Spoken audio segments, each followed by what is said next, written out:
peraturan kepegawaian itu diatur dalam kepegawaian ya, jadi itu dibolehkan ya.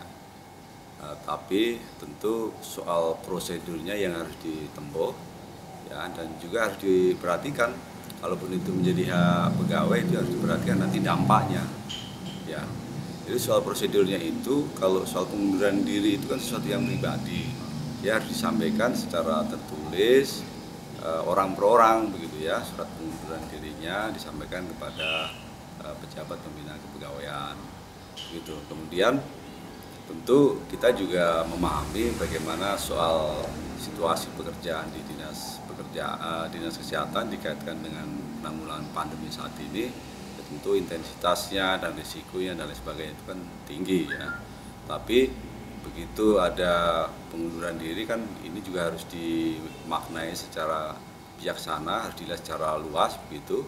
Di satu sisi ya kita hargai itu kemauan atau keputusan pegawai, tapi di sisi lain juga kita harus mengingatkan bahwa keputusan itu bisa berdampak tidak baik terhadap pelayanan masyarakat dalam hal ini soal kesehatan pandemi, tapi di sisi lain juga bisa berdampak tidak baik juga bagi mereka. Nah ini kan berarti menjadi sebuah catatan gitu dari sisi kinerja mereka yang bisa menghambat karir mereka ke depan gitu. Bahkan kalau misalnya keputusan ini bisa berdampak dua hal, misalnya itu berdampak buruk terhadap institusi atau mereka memang betul-betul nanti dari keputusan itu tidak melaksanakan pekerjaan, itu bisa ada mengarah kepada pemberhentian sebagai ASN, tidak hanya sebagai jabatannya, tapi ASN juga bisa diberhentikan.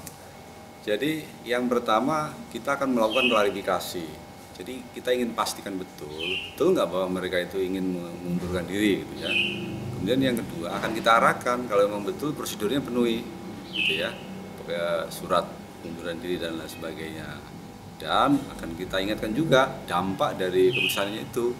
Artinya segala konsekuensinya mereka juga harus tahu. Itu kan bagian dari fungsi kami kepegawaian untuk melakukan mengingatkan termasuk membina mereka. Tapi sebenarnya kalau soal intimidasi atau hal apa yang berkaitan dengan pekerjaan, di situasi manapun, apalagi ini dikaitkan dengan pandemi begini ya, semuanya kan bisa merasa tertekan dan lain sebagainya. Nah, dan itu kan bisa penilaian mereka lah gitu ya, secara pribadi. Tapi paling tidak, kalaupun itu sudah menjadi keputusan mereka, itu harus dilakukan secara benar dan harus siap juga segala risikonya.